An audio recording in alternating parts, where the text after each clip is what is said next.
Tamil cinema தவிர்க்க முடியாத இயக்குனராக மரியாதைக்குரிய தம்பி உமாபதி வருவார் என்பதில் எந்த மாற்று கருத்தும் கிடையாது. இன்னைக்கு தமிழ் சினிமாவுக்கு வந்து ஒரு சின்ன இருண்ட காலம் ஏற்பட்டிருக்கிறது. ஏன்னா இன்னைக்கு சோசியல் மீடியா, யூடியூப் சேனல்ஸ் தான் தமிழ் சினிமாவுடைய வெற்றி தோல்வியை தீர்மானிக்கிறது. எத்தனை யூடியூப் சேனல்கள் இந்த படத்திற்கு எதிராக நின்றாலும் இந்த படத்தினுடைய வெற்றியை எவனாலையும் தடுக்க முடியாது. ஏன்னா சாட்டை இந்த படத்துக்கு கூட நிற்கும். சாட்டைனா சமுத்திரக்கனி என்ன கூட நிற்பாரு, அந்த சாட்டை தம்பிராமையா நிற்பாரு. சாட்டை எடுத்து தயாரிப்பை நிகழ்த்துகிற அண்ணன் சுரேஷ் காமாஜி நிற்பாரு.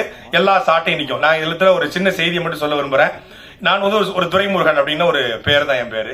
ஆனா எனக்கு முன்னாடி ஒரு அடைமொழி உருவாகி இன்னைக்கு தமிழ்நாட்டில் ஒரு 13 வழக்குல என் பேர் சாட்டை துரைமுன் இருக்கு.